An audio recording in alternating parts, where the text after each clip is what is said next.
Donald Trump is not asking anymore. He's not being nice anymore, telling General Motors, I asked you to start ramping up and making more ventilators. You've been dragging your feet, so now I am demanding you to do so, using some defense powers that the chief executive of America has that date back to the Korean War to make that happen.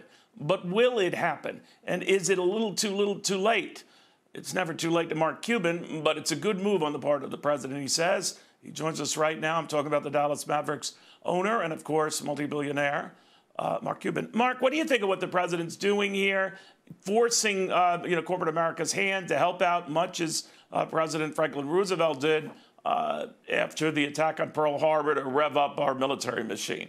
What do you think? I mean, as long as he gets the job done, that's all that matters. There's obviously people's lives on the line, and so something has to happen. They were talking before. I don't know what went wrong. But if it gets General Motors to get the job done, I'm all for it. You were critical of 3M, not so much that they're ramping up production of ventilators and other things, but more to the point that they weren't doing enough on the face mask side to keep those prices down. Right. Maybe I'm getting that wrong. Can you explain? Sure. 3M, first, they get credit for ramping up production, absolutely. But they sell... up until recently, they sell, as best I can tell, exclusively through distribution, meaning if you go to their website, there's a list of distributors that resell their N95 masks. Now, what's been happening is obviously everybody's aware of the shortages and the crisis around the N95 mask not being available for healthcare workers. And they apparently have just let their distributors price whatever they want to price the mask at. And in a lot of cases, they're not selling them to healthcare providers. Those distributors are selling them to resellers and black marketers who are then trying to jack up the price even higher than the distributors did. And my point was in all this, there's a contractual relationship between the 3M licensed distributors and 3M corporate. It would have been very easy for them to say very strongly that if you don't take the inventory we're providing you and sell directly to hospitals and healthcare providers that need the mask, when your contract comes up, we're going to end that contract. But that's not what they did. And I have a huge problem with that. And what's happening now is the federal government, and I've tried to help as much as I can, turning over some of these people who say they have inventory and want to sell it to me at a jacked up price.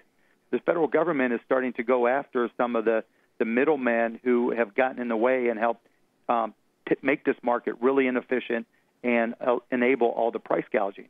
And my feeling has been if the CEO of 3M said, don't do it, this could have stopped a long time ago. If the CEO of 3M said, I only want you to sell to healthcare providers, this would have stopped a long time ago.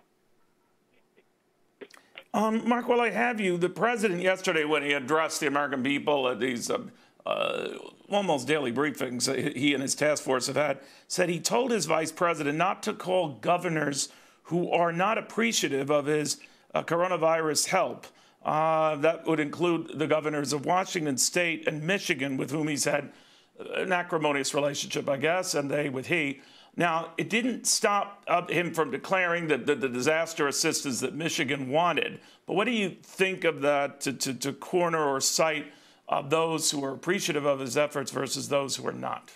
I mean, it's wrong, obviously. But the good news is, I think, and you hate to say this, I think there's a lot of people in government who are just ignoring what he says on Twitter and ignoring what he says in the briefing and doing the right thing.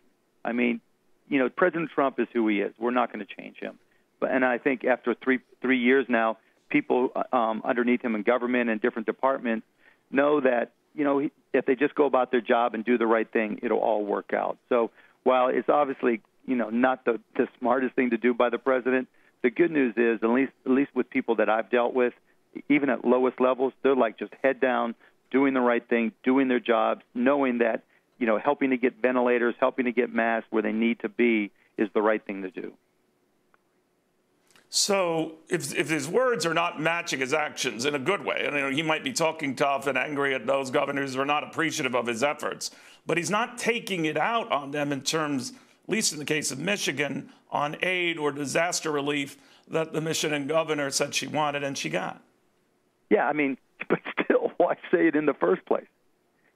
Leaders lead. And I'll give Donald Trump credit for things when he does the right thing.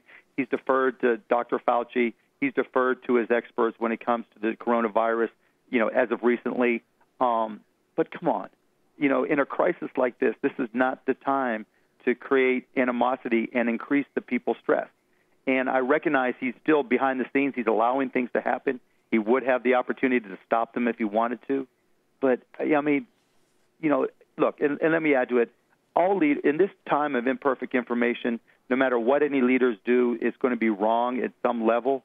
But there's no reason to add to the stress. And it's unfortunate because it takes away from the good things that he is doing, like what he's done with General Motors, like getting equipment, like enabling FEMA. There's so many things that have happened in this crisis that have turned out to be positive that his administration has enabled.